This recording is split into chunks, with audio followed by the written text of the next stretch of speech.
Script when there's a potential controversy in New England. Keep things in-house. Don't say too much. And if you do, be vague about it. Gronk having to address an issue raised by his older brother, Chris.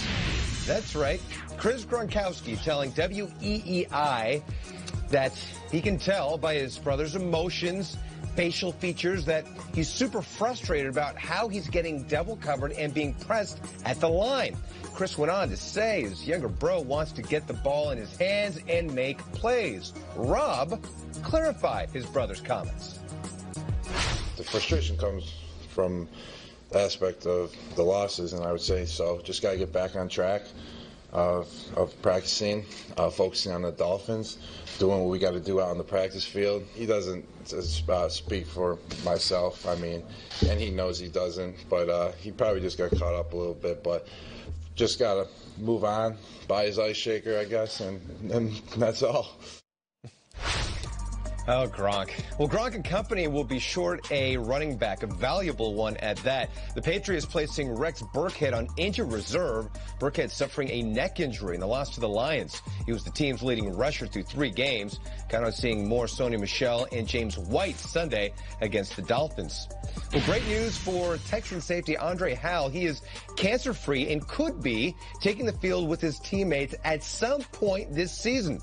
Howell's Hodgkin's lymphoma is now in remission. He opted not to go with chemotherapy in the hopes of playing again.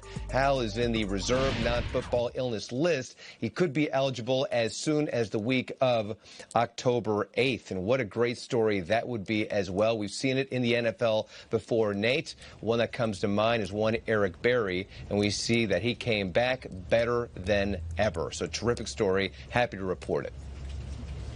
Awesome stuff. We appreciate it. Guys like this that are true heroes because of the things that go on off the field, and they deal with it like true champions. Appreciate that, Will. We'll check back in with you a little bit later. Now it's time once again to announce the NFL Way to Play recipient for the week. The NFL has created the Way to Play initiative in order to promote correct playing technique. Each week, a panel of NFL legends will select a player who exemplified proper technique in an NFL game. That panel includes Hall of Famers Orlando Pace, Ronnie Lott, who was a hell of a hitter, and former NFL running back Merrill Hodge, former Colts head coach Chuck Pagano, and finally, NFL Network's very own, my guy, Willie McGinnis. The winner receives a personal letter from the commish, as well as a $2,500 donation and a player's name to a high school or youth football program of his choice. The NFL Way to Play recipient for Week 3.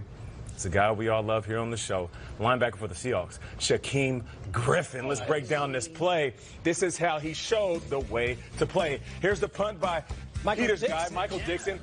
Shaquem is actually the up back right here, and he's going to come down and have a proper hit on Tavon Austin, who was one of the top returners, top speedsters in the game. Check him out right here.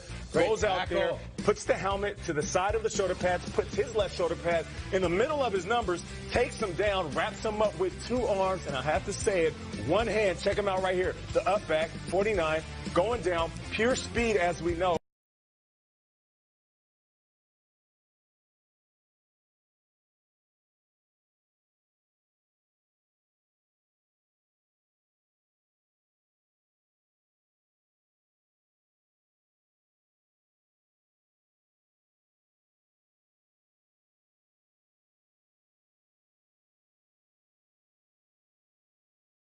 Griffin. Guys, we are enthusiasts here for the rushing title every year. Last year was Kareem Hunt out of nowhere. As an homage to that, we did a draft before the season of the running backs we thought would be most likely to win the rushing title.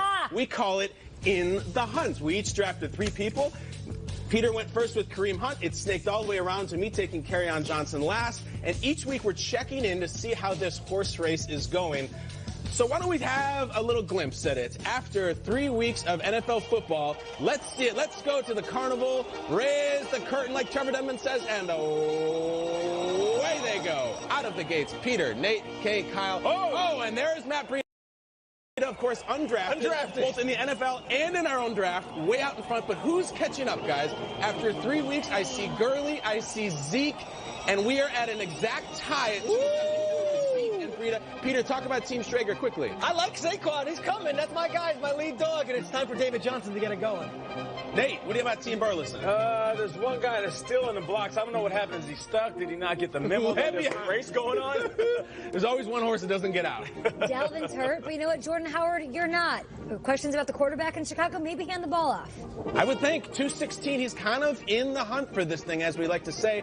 For me, I got Fournette, who's been out, my first-round pick. And then check out Kerryon Johnson coming running down the stretch. 100-yard game. 100-yard game, Kane. If he stacks another one, he's going to have a say in this thing. So why don't we have a look at the numbers of all of it? How about that? Matt Breida, Ezekiel Elliott in a deadlock. And look out for little Mac at 270. How about Peterson, 5th? Adrian Peterson. We got rookies. We got old guys all over the board on this guy. I love Adrian Peterson, really cool. McCaffrey could lead this thing. McCaffrey had 184 last week. Yeah. That was crazy. This is how this race is going to go. Someone's going to put 212 yards and come out of nowhere. I feel like that might be Jordan Howard against the Bucs. It better be. Or will it be Le'Veon Bell one of these weeks? You're right. Maybe Todd Gurley tonight. Maybe it will be Todd Gurley Le'Veon Bell thing ever if you just came and like killed it down. Running down the stretch.